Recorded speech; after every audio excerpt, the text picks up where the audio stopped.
All right, excellent. Welcome to everyone who is here to join us for another EBFA webinar. My name is Dr. Emily Splickle. It is a pleasure to be sharing and connecting with you. Oh, there's my video. I was just going to say, where's my video? Okay, excellent. So like all of our EBFA webinars, they are recorded. So if for some reason we get disconnected, you fall off, you want to re-listen, you want to share it, just know that this is being recorded and you will be able to access that.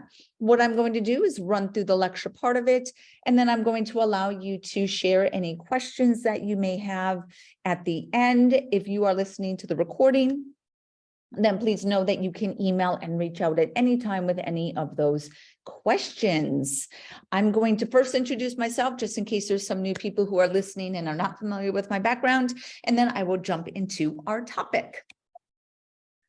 So my name is Dr. Emily, Dr. Splickle. I'm a functional podiatrist, human movement specialist, founder of EBFA Global and the education under that entity, including our Barefoot Training Specialist certification, have written the book Barefoot Strong, and latest adventure is founder of Naboso. And Naboso is a sensory product line that is used to help people connect to their feet and therefore their movement and their recovery. If you want to follow me or Naboso on Instagram, those are the handles.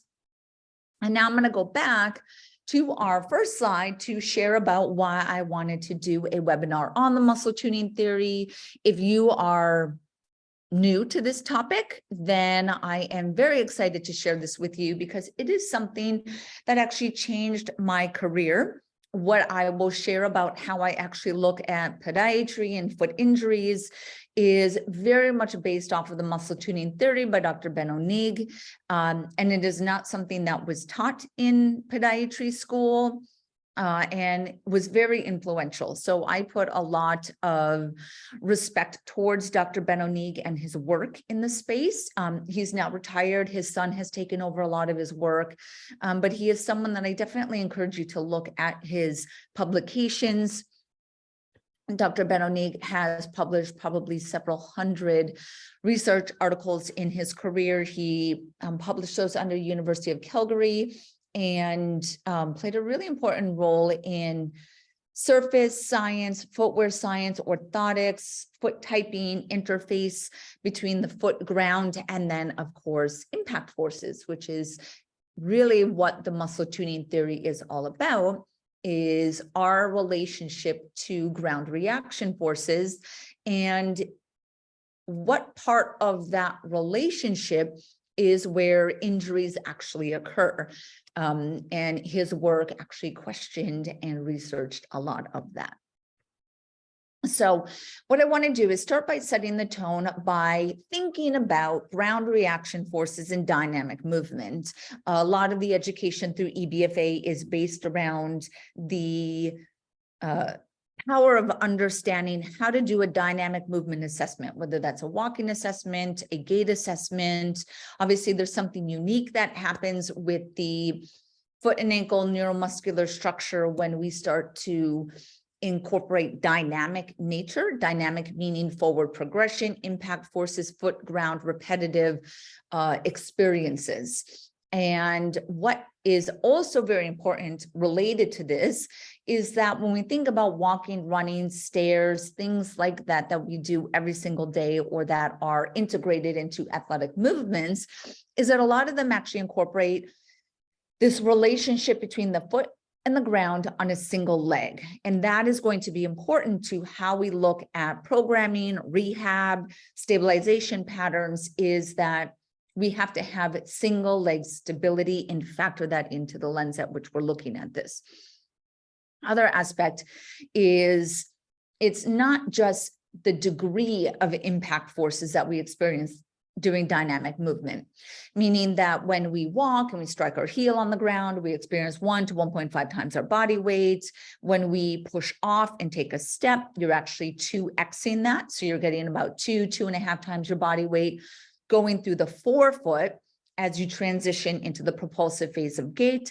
And then when we run, you're obviously increasing that as well.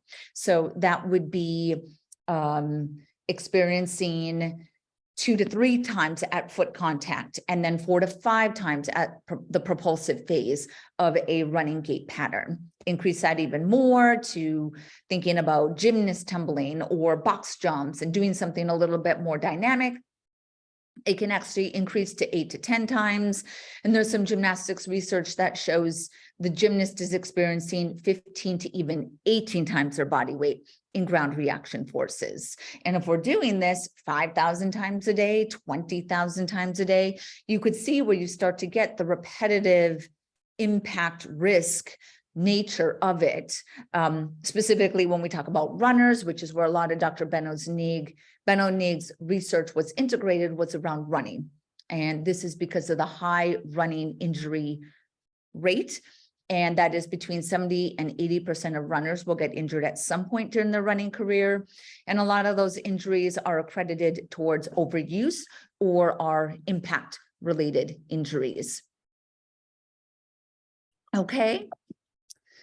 All right. So the way that we want to start thinking about this is impact is the experience that we get between our foot and the ground. And it's actually directly related to gravity. And gravity is this downward force. Oftentimes in lectures that I give, specifically around body schema, I will talk about gravity being a downward force that allows us to push up into it. It's how we know how to stand vertically and how to balance and orientate ourselves and our center of mass in gravity. I also refer to gravity as a proprioceptive hug. So we feel it as our arm lifts. So by moving in gravity, you increase your movement accuracy because you are increasing your perception of your entity moving in space from this proprioceptive hug and this downward pressure. Okay. Now, also where we experience and relate to gravity has to do with how our foot is striking the ground. And there is actually a period of free fall that occurs. So if, let's say we were walking, and I'm walking, I'm swinging my right leg forward, my right leg is about to step down. There's actually a moment of free fall where you get an acceleration, and that free fall to acceleration is part of what increases your initial impact peak. I'm going to show you a curve in a moment. And that is walking 1.5 times your body weight. So acceleration through gravity, free fall, strike your heel, experience 1 to 1.5 times your body weight in gravity. Boom. That is going to be absorbed. We'll talk about the absorption process. And then that will be stored as potential energy. That potential energy is stored in the tissue of our body that allows us to move elastically and efficiently, which is our connective tissue, our myofascial web. And then that potential energy is converted into elastic energy. And that is how we are able to move efficiently, dynamically, right? That's where I had said, when we enter the propulsive phase of gait, we are actually 2xing the amount of energy. So we are releasing 2.5 times our body weight in energy through the propulsive phase of gait. That duplication effect between 1.5 and 2.5 is based off of the elastic characteristics of our connective tissue. Okay, so hope that that's starting to set the tone a little bit. This is what's referred to as the spring mass theory. This is also showing a impact force curve. It's over time. It's relative to the force and body weight. So here, this is where you could say this is our period of free fall, and then your heel strikes the ground. We're going to rapidly absorb or damp the impact. And then as we go through the rest of the gait cycle, you are going to transition towards the front of the foot, which is a rigid lever position. That is your active peak. That is 2.5 times your body weight.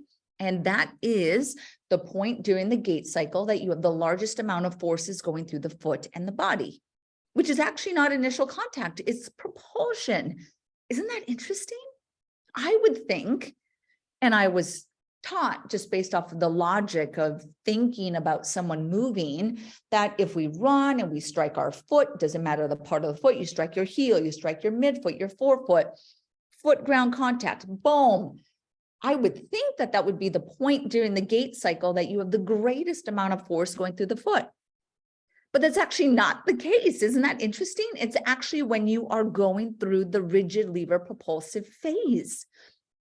This is also why we get very unique pathology in the forefoot, is because you are on a very small surface area with 2x the amount of impact forces from heel strike. Right?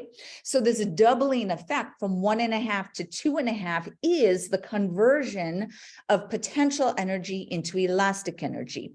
The secret to be able to optimize that lies within our myofascial tissue and our connective tissue web, and then the accuracy and the consistency of being able to load your connective tissue and not get injured is the muscle tuning theory. Okay? Really, really cool stuff. Love it. So we have to start with, how do we even perceive impact forces? How do we perceive ground reaction forces? And this is, again, something that was not taught to me during podiatry school. And the answer to that, if you've taken anything from me before, the answer to that, you should be screaming from your home computer or wherever you are, computer, saying it's vibration, right? So when we walk, run, anything dynamic, foot-ground relationships are based off of the perception of vibration. So foot strike ground, vibrates as impact forces. Vibration, the perception, is actually based off of certain nerves in our mechanoceptive system called corpuscles. If you are familiar with any of the other lectures I've given, these Pacinian corpuscles and Meissner corpuscles, which are FA1, FA2 mechanoceptors, are found in the bottom of the feet, as well as throughout our myofascial web. And that perception of vibration triggers the dampening response to vibration.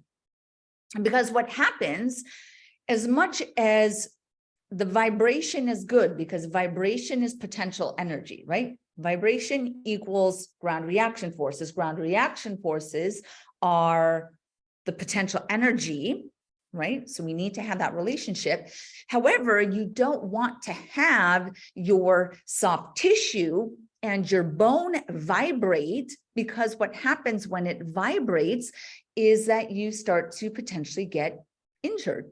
A vibration of soft tissue of your plantar fascia could lead to plantar fasciitis.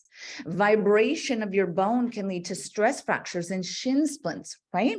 So I use it kind of as the Goldilocks thing, right? We want not too little, not too much. We want to really dial it in and find that perfect amount of vibration sensory stimulation to not overload the tissue, but sufficiently enough to then drive the myofascial tensioning response. Okay, so how do we get vibration into our fascial tissue? How do we get vibration into our tissue? Same thing as saying, how do we absorb impact forces? Now, I often use, and I totally know my tuning fork is over there. Oh my gosh, hold on one second. I have to use it. Here it is. Okay, I got it. So the tuning fork, right? So we have a tuning fork and the tuning fork is vibrating. How do you stop the tuning fork from vibrating, right? If this was my foot or my Achilles tendon and I'm running and I strike the ground, how is my body going to stop or prevent that vibration? Well, it's going to touch it, right?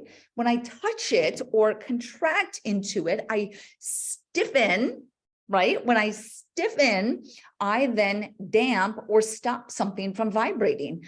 So if I were to hold the tuning fork higher up, right? Do you see? I actually can't get it to vibrate. Think that exact same thing.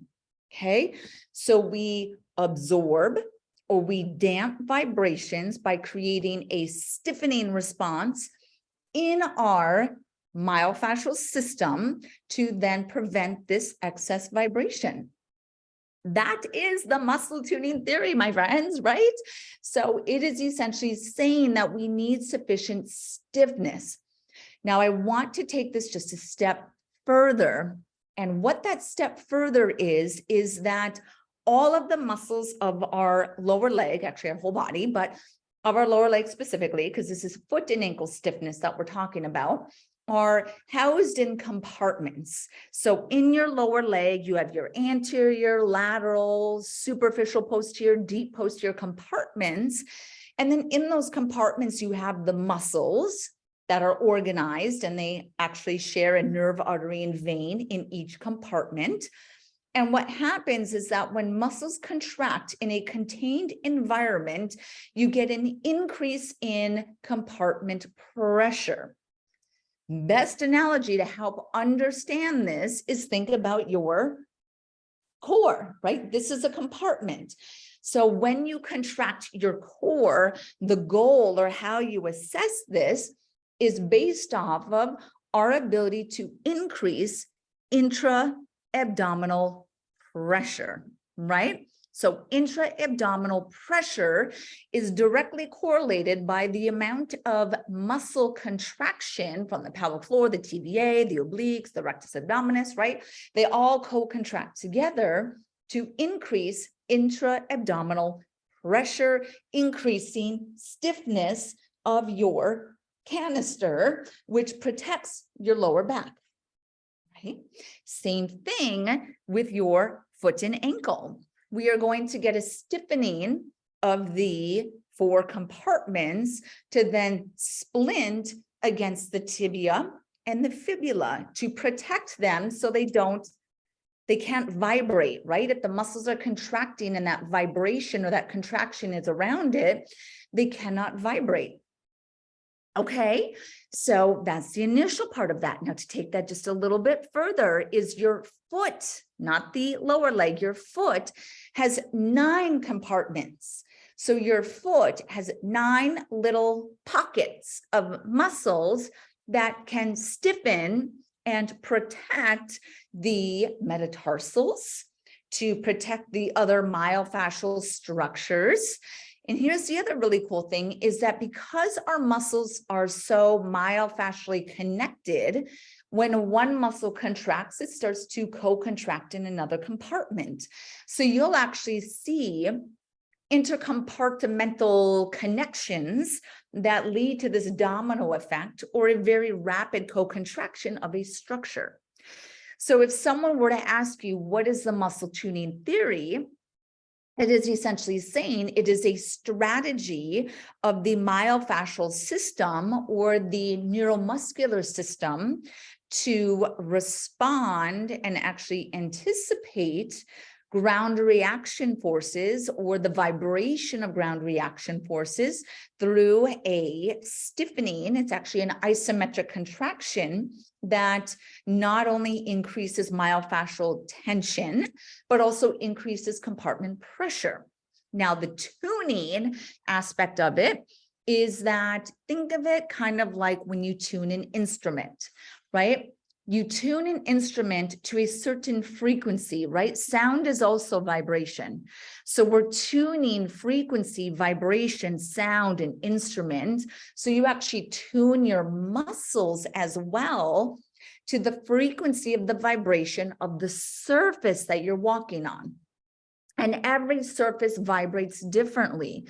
So we need to be able to tune our muscles to the wood floor that we're running on. We need to tune our muscles to the stage that we're dancing on. And it is the ability to tune and regulate and listen and respond and adjust to the surface that will reduce the athlete or the individual's injury risk and increase their efficiency. How cool is that, right? So that is really what we're thinking about. That's our muscle tuning theory. That's where a lot of Dr. Benonid's work went into, right? What is it? Okay. Now, how do we start to apply this into kind of the real world, into our athletes, into our clients, right? So some considerations that you can think about is between impact forces and stiffness. So this relationship, impact force and stiffness. Foot and ankle stiffness, just in itself, outside of impact forces, will affect our loading rate, contact time, and time of exposure to those impact forces. So if you are trying to run quickly, speed is based off of contact time. So the faster that an athlete is running or an individual is running, you will see a direct correlation with their contact time. And then that contact time is correlated to foot and ankle stiffness. So if you want to help an athlete be faster, we have to teach them how to optimize and access the stiffening response in the foot and ankle complex. Okay. Now, certain foot types are able to stiffen faster. A more supinated foot is going to have a faster stiffening response because it's already on the edge of being stiff, right? Maybe it might get too stiff, so we want to factor that in as well. The overpronated unlocked foot will have a harder time stiffening, which means that they are going to have a longer contact time, or potentially may have a longer contact time, which means that they will have a longer exposure to those impact forces. So contact time is correlated to foot and ankle stiffness, and contact time is correlated to time of exposure of impact. We essentially get injured when we're on the ground. So if you can get an athlete off of the ground faster, you will decrease their time of exposure to impact, and therefore you're also increasing their acceleration, right? Decreased injury. Now, what was seen by researching, this is Dr. Benonid's work, and then this is people taking the muscle tuning theory and then applying it to their own research, is saying, well, how does this apply to runners? Or what if we study runners that aren't getting injured, right? What is it that that athlete is doing that they're not getting injured? And what they see is that the most efficient, so the most metabolically efficient runners are actually tuning their muscles more accurately to the frequency of the vibration.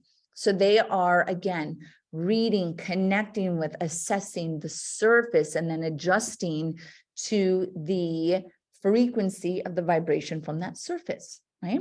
You can actually go on indoor tracks that are tuned to different frequencies, okay?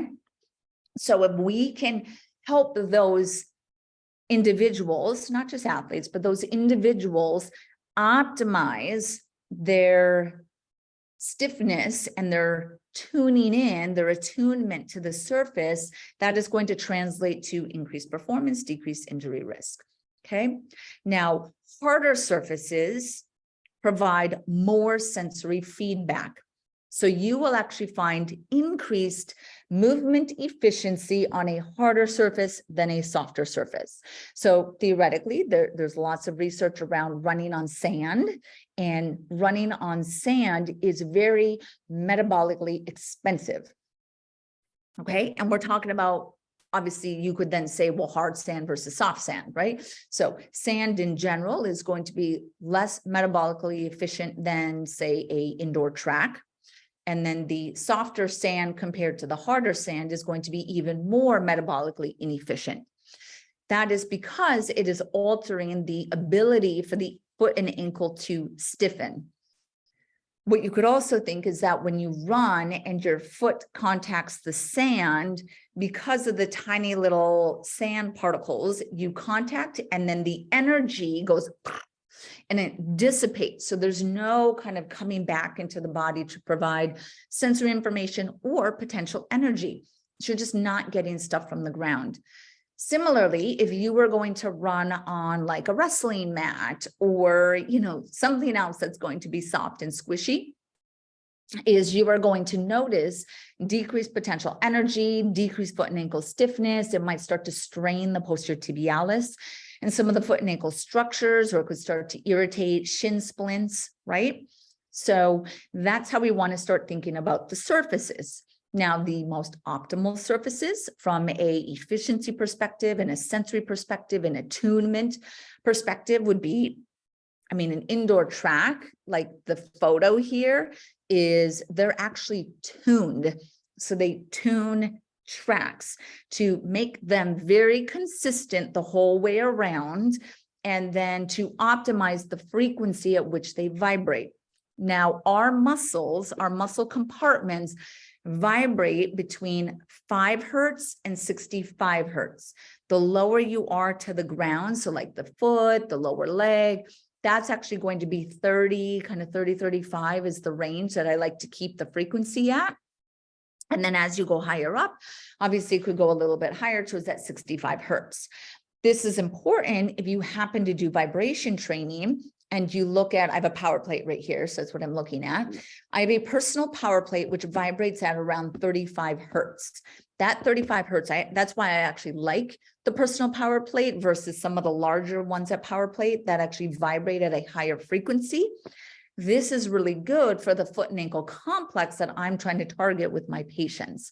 So whole body vibration in itself is based off of the muscle tuning theory and our ability to stiffen as a response to vibration or impact, right? Because vibration is mimicking ground reaction forces. Now, on whole body vibration, they'll actually refer to this as a vibratory tonic reflex. And it's essentially saying the same thing. As the vibrations come into the body at a very rapid rate, there's a reflex tone contraction to the vibration, which happens, which is what the muscle tuning theory is, right? It's saying in order to damp the vibration, the muscles, the myofascial structures have to stiffen to then damp the vibration so that the bone doesn't vibrate or the bone doesn't excessively vibrate, okay? Now, in Dr. Nigg's book and in his research, you can actually see that he will talk about Cirque du Soleil, and he gives this Cirque du Soleil example. He was actually a consultant or an expert who would work with Cirque du Soleil, and the way that he describes this as, he was hired by Cirque du Soleil when they had created a new training facility and performance stage in LA. And what they started seeing was that with this new stage, they started getting more and more injuries, impact injuries, plantar fasciitis, shin splints, stress fractures, things like that. Injuries that they typically don't see among their athletes.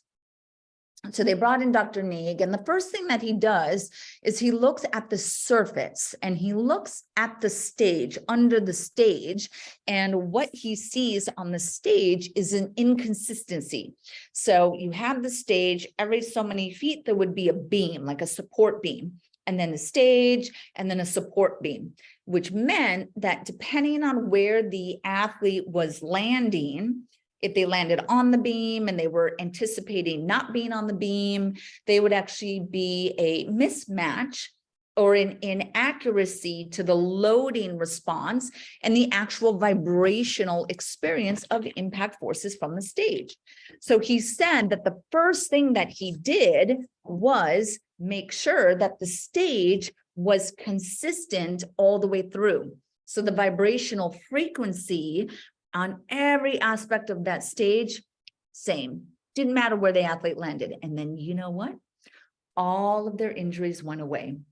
And Dr. Nigg uses that as an example to then demonstrate that there is this attunement that occurs, and that if you know and anticipate and train through consistency on a surface, that your foot and ankle structure can anticipate and accurately damp or dissipate those impact forces. So that was a really good example. And interesting aspect to that is that when I teach and I kind of travel around and give this example about Cirque du Soleil, I remember being in Australia and I was telling the story, and one of the attendees was a rugby coach or something like that.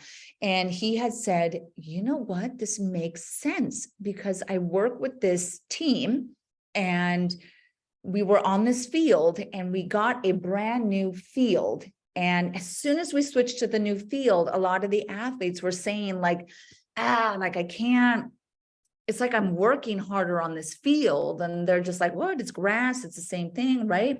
But the thing about the new field that these athletes were training on is that it was above or on top of a parking garage. So underneath the stage, underneath the field that they had essentially built a parking garage for the attendees. And that makes sense, right? So instead of it just being field on earth, it was field on concrete, and concrete does not vibrate. So he really took and applied, or was able to connect this story of Cirque du Soleil to what he was hearing and what these athletes were just intuitively connecting to as well. So I thought that that was quite interesting.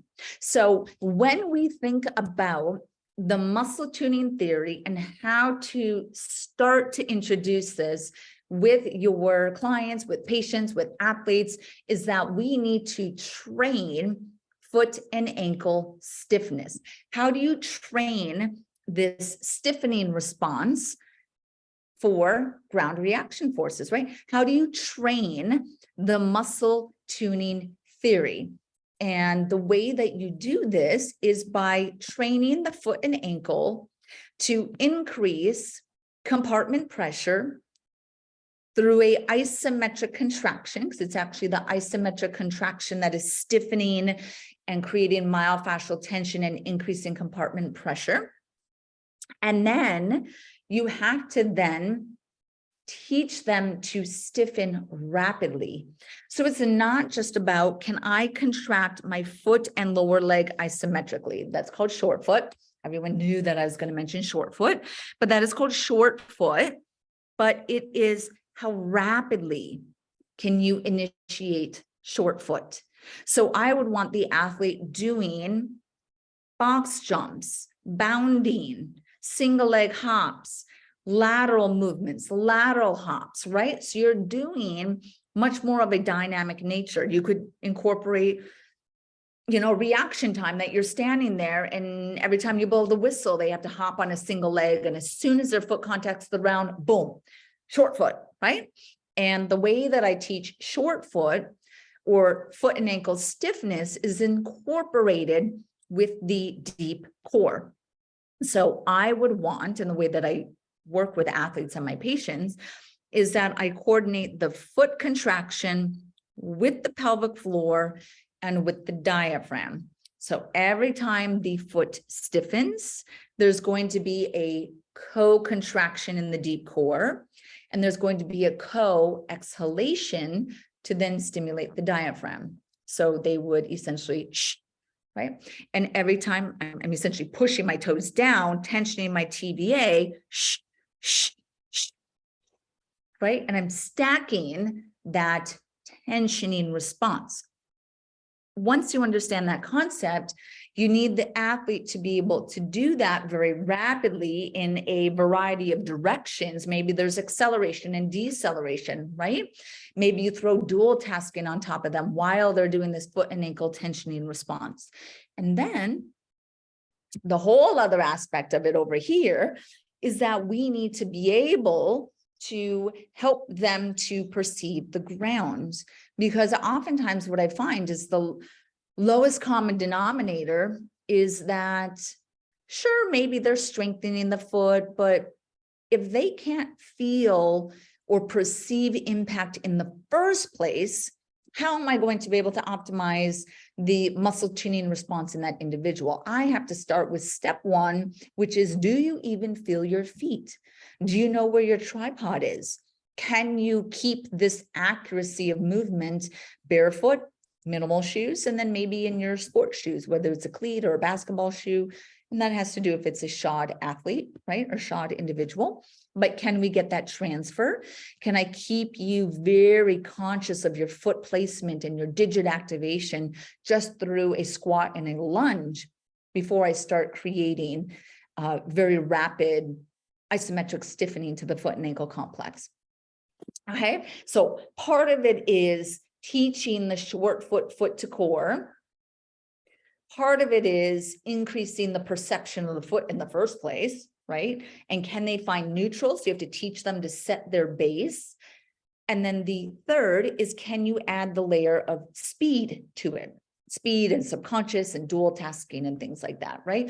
So that's how you want to be thinking about it, from an athletic performance to a injury prevention, right? So I'm giving the example of, say that is a basketball player athlete, right? But the same thing is if you are treating a patient or a client that just got a stress fracture of the foot, now they're ready to return to activity after that stress fracture. And you have to think the same way and say, okay, why did we get this in the first place, right? How do we teach you to have strong feet? But strong feet cannot be in a contract for 5 seconds, release, contract, right? Acceleration, time, velocity are huge aspects of human movement and injury prevention. So we want to make sure that we do those exact same things, right? Set the base, foot awareness, foot to core, foot core diaphragm, and then add the layer of speed and a multitude of directions or multiplanar movement, right? So the same thing is important here. Okay. Now, if you are looking to learn more about, let me go forward one slide here more. If you're looking to learn more about muscle tuning theory, short foot, barefoot stimulation, foot to core, then I would encourage several of our courses through EBFA Global, or there are many opportunities to listen to free lectures that we have done. They are sitting on our YouTube, youtube.com/EBFA Fitness. There's probably over 200 videos on there, free lectures, free content, stuff to get you started. If you're looking to formally create a clear picture of connection, that would be most likely the first course that you would want to go through, is our Barefoot Trained Specialist Level 1. And then that sets the foundation. And then you can kind of spider web out.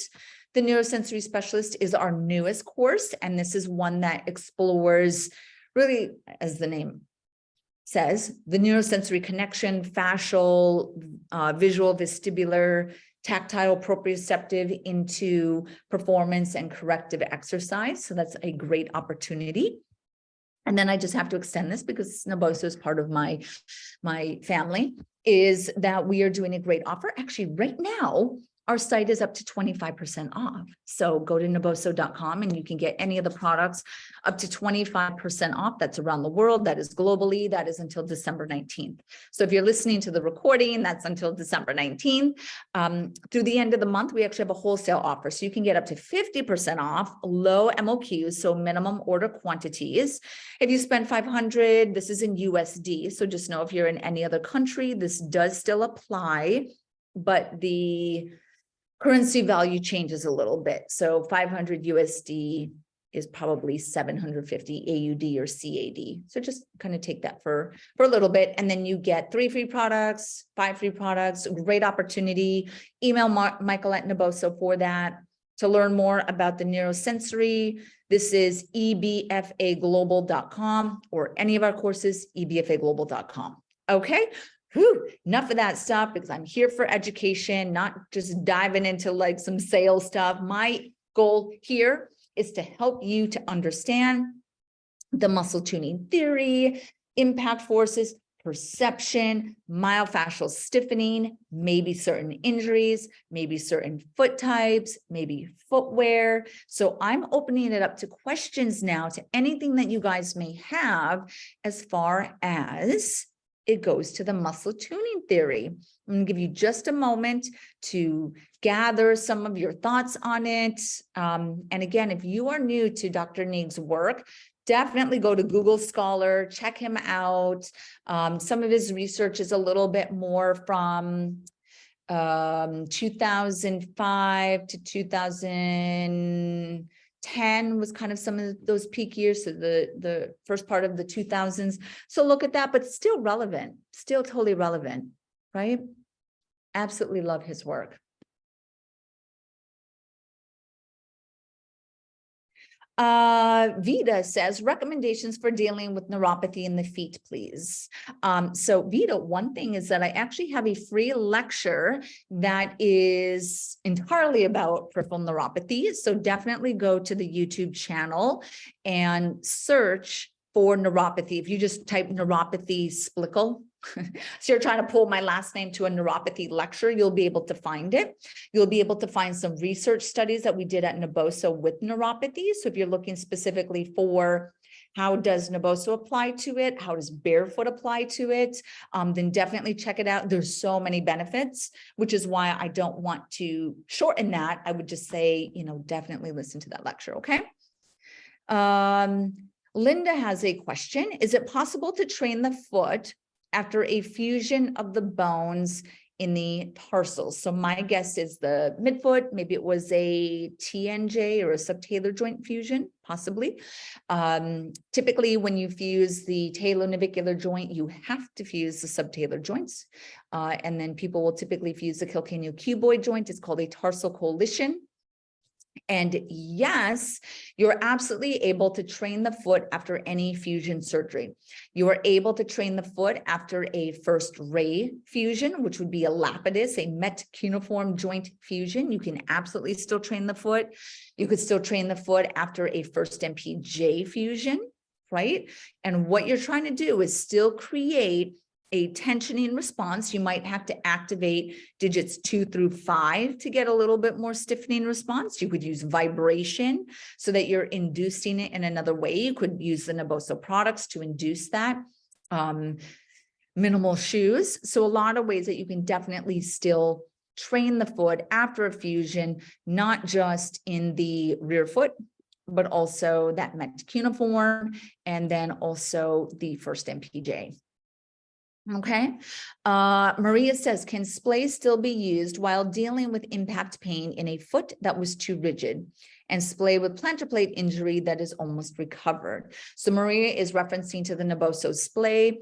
And yes, you can still integrate splay when you have plantar fasciitis, a stress fracture, a plantar plate tear, irritation to the first MPJ. So a lot of them, yes, you can. And just think about all it's doing is helping to splint and stabilize. Okay, so your client or individual might actually feel better with it on because it's creating some sort of stability for their foot. Okay. Linda says, would it be beneficial to do short foot on the motion plate? I'm assuming you mean the power plate at a low frequency. Absolutely. And I actually created a course for power plate, and it's actually offered through EBFA as well. And it is called Run Injury Free. It integrates whole body vibration, and the exercises that I teach at the end is short foot on the power plate as a way to bring in that double benefit. So it's an intentional contraction with the vibratory tonic reflex. So yes, absolutely.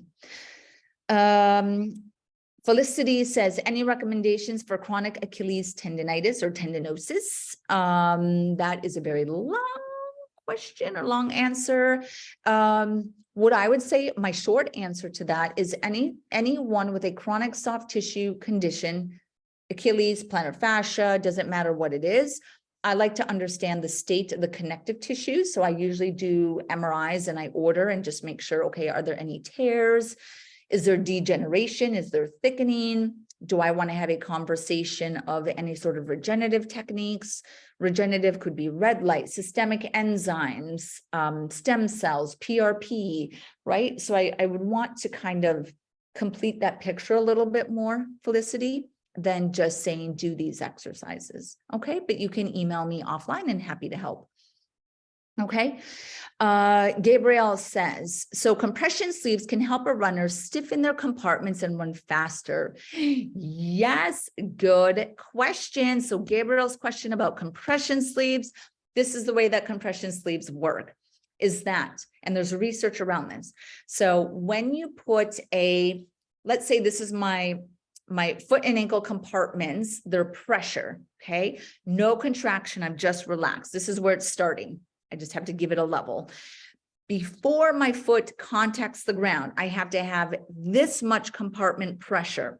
So I go from this to this, right? So by contracting my muscles, the compartment pressure will rise. This is where it's starting.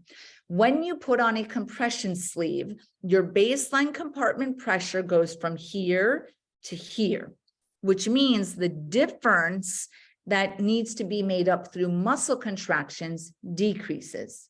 So the way that they are beneficial to runners is they offset the metabolic load and demand to the compartments, which means you can typically run a little bit further. They won't hit a fatigue point. This is very good for shin splints, because part of the reason why people get shin splints is they're not stiffening fast enough, or they're not stiffening sufficiently, right? So it's trying to help with that deficit or with that delay. And that's really the science of compression sleeves, specifically lower leg compression sleeves. Okay. Anne says, how do you treat clients with hypermobility? I'm just going to add on, possibly she's referencing those with like Ehlers-Danlos. So I look very much at sensory stimulation.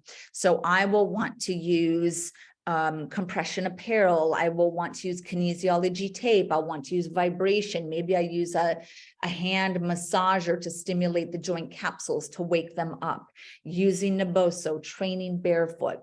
So I really try to dial up the sensory stimulation to increase the joint position sense and narrow the range of motion required to trigger stabilization. Okay. I hope that helps as well. And Anne, just as an aside, that I speak about hypermobility in our movement disorder course that is on our EBFA teachable platform. Bill asks a question about people with bunions. This is going to be all about stabilizing the foot. Oh my gosh, I think I did a lecture also, Bill, on bunions, where it's 45 minutes of talking about just bunions. Stabilize the foot, strengthen the intrinsic, strengthen the foot to core complex, understand the role of toe spacers, and then really understand the timing and the appropriateness of surgery.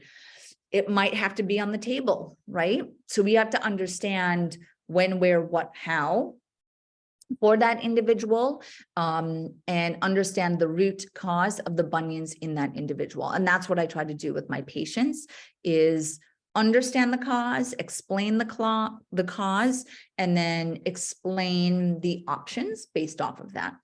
Okay. Does the body weight of the athlete affect the muscle tuning theory? So it should actually be relative. So my experience of impact forces, and let's say yours, is going to be based off of our own body weight, right? So that's where you could see that the impact force curve said 1 to 1.5 times body weight. That's my body weight, not your body weight, right? Your experience is your body weight, okay? So it is all relative to the individual. Now, the more mass that I have, I'm going to have more body weight because I weigh more, right? Which means I have to be able to match the demand that's coming into my body, okay? So yes, it affects it, but it's relative to the individual, and it continues through that process, right? That's where you could say, you know, do heavier individuals. Now, heavier could be muscle mass, or heavier could be adipose tissue. So someone who has a higher BMI. They typically do have increased risk of foot and ankle injuries because of connective tissue overload, because their myofascial stiffening response can't keep up to that. So we would really want to train that individual to be able to keep up with that. Okay. All right, I got 3 more questions. So, does power plate help with the release phase of short foot for someone who is too rigid? Yes. So you can use vibration and power plate to create an inhibitory effect to the muscles. It's not just activation, it's also inhibitory. So I will actually teach people to stand on the vibration platform on the neurodome and then run the cycle for 30 to 60 seconds, and then that would be their release. So yes, you absolutely can do that. Okay. Tim says, do you have any recommendations on progressing or regressing plyometric or proprioceptive training? How should we think about balancing volume and intensity, signs that we are overloading or need to regress the training?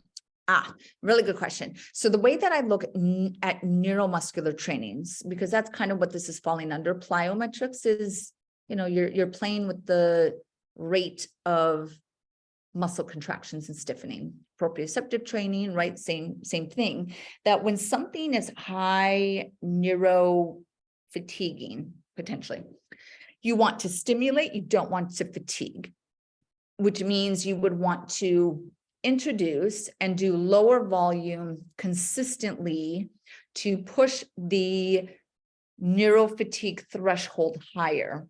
So this is going to be a little bit of an art of experiencing and really listening and watching and observing the athlete. Of as soon as you start to see a delayed of activation, maybe a clumsiness, a less accuracy in their movement, they've kind of actually passed that threshold. So we want to dial it back a little bit, and almost like anabolic threshold training, if you're familiar with that, you like tease it, you tease it, you tease it, you don't cross it, right? So that's similar to how you want to be training the nervous system.